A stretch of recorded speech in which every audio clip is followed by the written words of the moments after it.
Rapaziada, chegou pra mim aí hoje, ó, camisa do sorteio, parceria entre a 1xBet e o canal Futebolaço. Quero agradecer aí aos dois aí, 1xBet e canal Futebolaço. Valeu!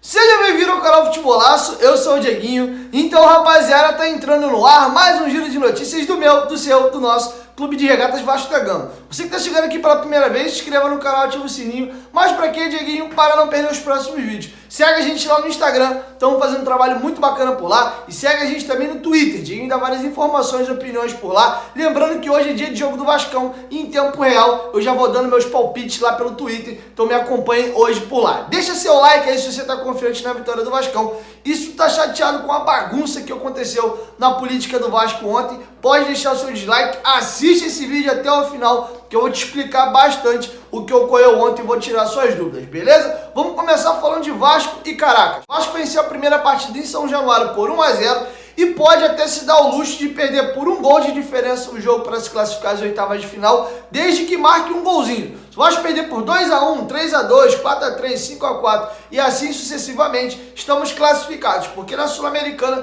tem um gol qualificado. E como nós vencemos em casa por 1-0 e não sofremos gols, a gente leva essa vantagem. Além de todos os empates serem nossos, e óbvio, todas as vitórias também são nossas aí. Então o Vasco pode empatar o jogo ou perder por um gol de diferença, desde que marque um golzinho. Então o Vasco aí foi com um bom resultado, vamos colocar assim, para o jogo de volta. O time da Venezuela não é bobo, lidera o campeonato venezuelano, venceu mais uma vez, entrou nessa rodada contra o Monarcas, venceu por 1-0 e alguns desfalques, eles jogaram a última partida sem 4 titulares.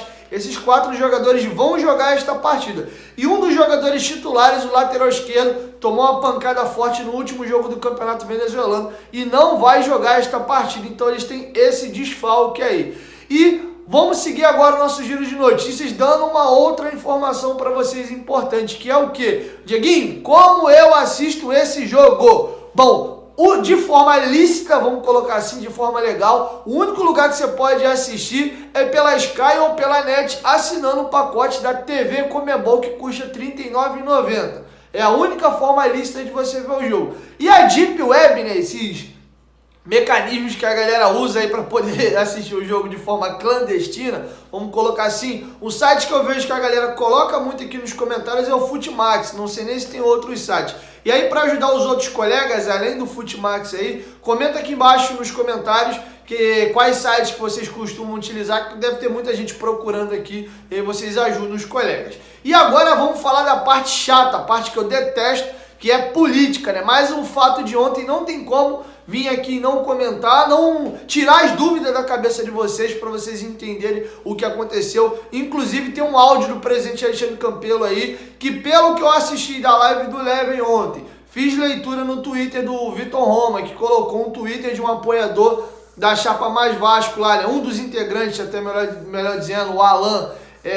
E pelo, não tem depoimento nenhum do Frias ainda, mas pelo que eu vi dos outros candidatos, a não ser da Sempre Vasco, o áudio do presidente Alexandre Campelo parece que é a opinião e consenso de todo mundo. Então assista esse vídeo até o final, como eu falei, que vocês vão entender um pouco mais. Mas pode deixar que eu também vou explicar um pouquinho do ocorrido aqui. Bom, antes de eu trazer esses assuntos políticos para vocês, vou trazer uma novidade bacana para vocês. Vocês sabem que o canal Futebolaço tem parceria com a 1xBet e já nesse final de semana, na live de pré-jogo contra o Palmeiras, eu vou sortear 4 camisas do Vascão. Tá aí em cima, não perca essa oportunidade. A camisa custa R$ 270 e com R$ 25 apenas você pode ganhar uma dessas camisas aqui. Aqui no primeiro comentário fixado do vídeo tem um link da 1xBet. Você vai clicar ali, vai se cadastrar e fazer um pequeno depósito de R$ 25 e manda o comprovante desse depósito pro e-mail do canal, futebolato2019@gmail.com. Inclusive aqui na descrição do vídeo tem o e-mail do canal para você não mandar errado. E além de participar desse sorteio, você pode também ganhar uma grana muito boa, porque a 1xBet é o maior site de apostas do mundo.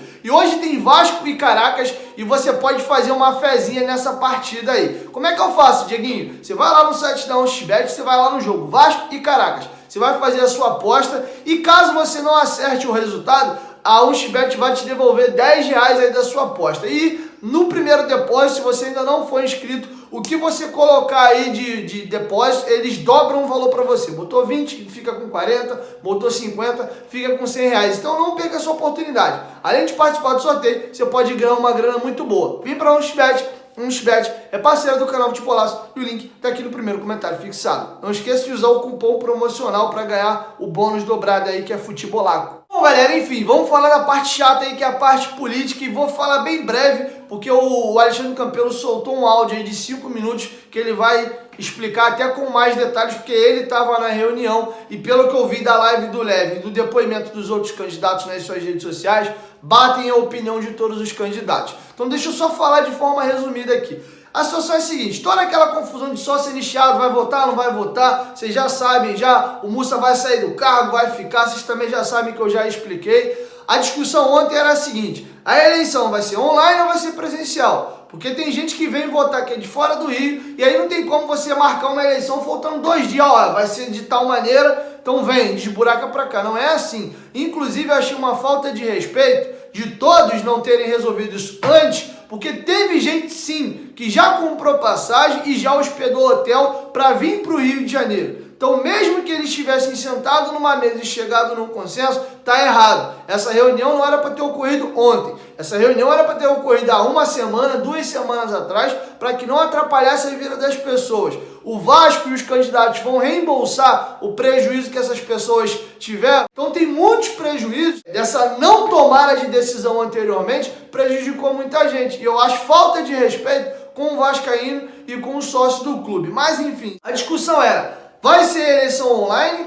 ou vai ser eleição presencial ou vai ser híbrida, que era o pedido da Mais Vasco para atender os dois lados, né? Presencial e online. E aí aconteceu o seguinte, os candidatos, até de forma plausível aqui, vou elogiar os 5, baixaram a guarda um pouco e resolveram fazer uma reunião em São Januário para que eles pudessem, como adultos, sentarem numa mesa e olha, gente, a eleição está chegando, a gente ficar brigando aqui não vai resolver nada. Vamos decidir como é que é a eleição, se é online ou é presencial, para botar logo uma solução nisso, que toda hora é justiça e tal. E, pois bem, depois de uma reunião de 3 horas, os candidatos apertaram as mãos e chegaram num consenso que, para atender os dois lados, a eleição seria tanto presencial como online, para atender os dois lados. O senão que foi colocado foi o seguinte, olha, a presencial é tranquila, a gente sabe como é que funciona. Para não existir desconfiança da eleição online, nós vamos abrir uma espécie de licitação, vamos levantar as empresas que fazem esse tipo de serviço de eleição online, e aí os 5 candidatos juntos, cada um ia levar membros de TI das suas equipes, e iriam estudar o trabalho das empresas e de forma junta eles iriam chegar no consenso e ver qual seria a melhor empresa para poder fazer essa situação. E óbvio que isso aí demanda um certo tempo, né? Até levantar as empresas apresentarem o seu trabalho, todo mundo estudar, entender como é que funciona e dar um parecer, chegarem num consenso. Então o Estatuto do Vasco diz que a eleição tem que ser na primeira quinzena de novembro. E aí já estariam furando o estatuto, né? Porque o prazo que eles colocaram para a eleição nem data ainda tem. 15 a 30 dias, ou seja, pode ser até no começo de dezembro a eleição. Mas pelo menos resolveram juntos numa mesa. E saíram dali, todo mundo combinado e tal, beleza, fechou, acabou, todo mundo indo para suas casas. Pouco depois das pessoas terem saído de São Januário e indo para suas casas, saiu uma decisão na justiça do Mussa, do presidente da Assembleia Geral, que tinha que ter ido à reunião e não foi, alegando problema de saúde, né? E mais, moveu uma ação na justiça para que a eleição fosse no dia 14, sem ser esse sábado, agora dia 7, o próximo sábado, de forma online. Em São Januário não pode acontecer a eleição no dia 14, porque tem jogo do Vasco, e no dia 15 tem eleições municipais, né? O São Januário está entregue ao Estado, né? Sexta, sábado e domingo, para colocar urna e tal, aquela coisa toda lá. Enfim, então os outros candidatos se sentiram traídos, assim, era uma sacanagem, porque foi todo mundo lá, combinou, né, a reunião e apertaram as mãos e decidiram juntos o que seria feito nas eleições do Vasco. E todo mundo sabe, é claro, é explícito isso, que o presidente da Assembleia Geral é apoiador da Sempre Vasco. Então assim, Ficou todo mundo muito chateado. O próprio Levin ontem pediu boicote. O Campelo, no próprio áudio que eu vou deixar para vocês agora entenderem um pouco mais, pediu um boicote também por parte da Sempre Vasco. Até tentei dar uma olhada nas redes sociais da Sempre Vasco e também do Júlio Brandt. A única postagem que eu vi foi no feed do Júlio, que ele colocou lá de que tinha sido feita uma entrevista há um pouco tempo atrás, que tinha pego o depoimento de todos os candidatos, como cada um queria que fosse a eleição. E ele tinha sido o único, acho que tinha botado online e híbrida, né? E colocou a resposta dos outros candidatos, deixar para vocês na tela. Então é isso, galera. Me despeço por aqui. Eu vou deixar o áudio para vocês aí do presidente Alexandre Campelo. E depois quero ouvir vocês aqui embaixo nos comentários o que vocês acham dessa situação toda, beleza? 1, 2, 3, futebolaço. Tamo junto, família. E a qualquer momento ninguém volta. Vasco, tamo junto. Confesso que fiquei bastante surpreso aí com a decisão e pensando aqui no que fazer. Vou relatar para vocês o que aconteceu na reunião. O Mussa não apareceu porque disse que não estava se sentindo bem, a pressão subiu, sei lá o quê. O Roberto disse que estava preso na cidade e nós começamos a reunião então com os candidatos e com o Dr. Silvio Godoy, que é o presidente do Conselho de Benemérito. Eu comecei fazendo uma explanação para todos, dizendo da minha preocupação da eleição online, que nós tínhamos pareceres da PUC, da UFRJ, de um especialista de Brasília, que é o Eduardo Neri, que é vascaíno, mas que não participa de nenhum grupo político, falando dos riscos de uma eleição virtual sem que ela tivesse sido preparada por vários meses e testada para que houvesse segurança. Bem, em resumo, alguns eram contrários à eleição virtual, e achavam que deveria ser presencial, que foi o meu caso, que foi o caso do Sérgio Frias, que foi o caso do Levenciano, enquanto que o Jorge Salgado queria híbrida e o Júlio queria online.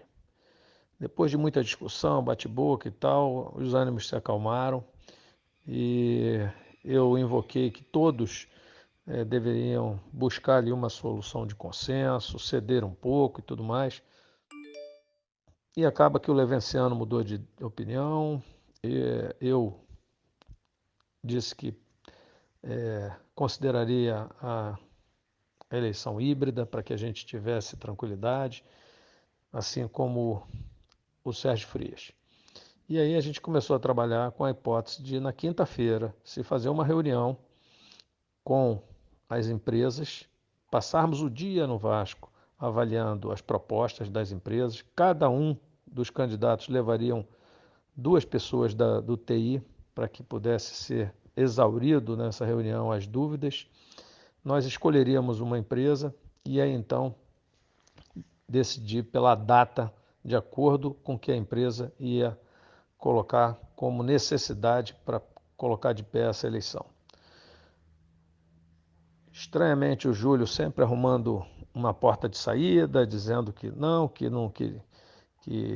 o tipo de eleição tinha que ser decidido na reunião para saber se a empresa entendia que era mais seguro online ou se era mais seguro híbrido.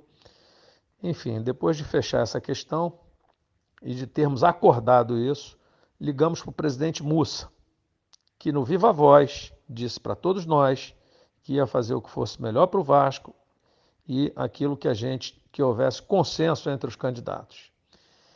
E aí, pouco depois do final da reunião, quando eu estou indo para casa, fui surpreendido com uma convocação do Mussa. Durante a reunião, nós já tivemos o conhecimento que o Mussa tinha entrado com uma ação, e aí se vê claramente que havia um conluio entre o Júlio Brandt e o Mussa, aguardando essa decisão para, de maneira unilateral, sem respeitar o que foi acordado, o que foi combinado, que era para que a gente não tivesse judicialização na eleição. Então todos estariam cedendo, todos estariam abrindo precedentes, nós iríamos discutir juntos, ou seja, de maneira harmônica, mas eles preferiram enfiar a goela abaixo uma eleição exclusivamente online e ainda querem fazer com a empresa que eles escolheram. Então, assim, é lamentável esse comportamento da Sempre Vasco, que não é surpresa, porque eles sempre agiram assim, sempre de maneira falsa, sorrateira, e assim é o presidente Mussa. Ele combina uma coisa com a gente na frente e atrás faz outra, por trás faz outra. Então, só para vocês saberem, nós vamos avaliar. Eu amanhã provavelmente vou gravar um vídeo, um áudio, vou falar com os outros candidatos para ver se a gente se posiciona de maneira conjunta, porque é um absurdo o que o Mussa e a Sempre Vasco fizeram. O Mussa está a serviço da Sempre Vasco. E é uma vergonha o que a justiça está fazendo. Esses caras ganham tudo dentro da justiça, porque tem lá um desembargador e um juiz trabalhando para eles.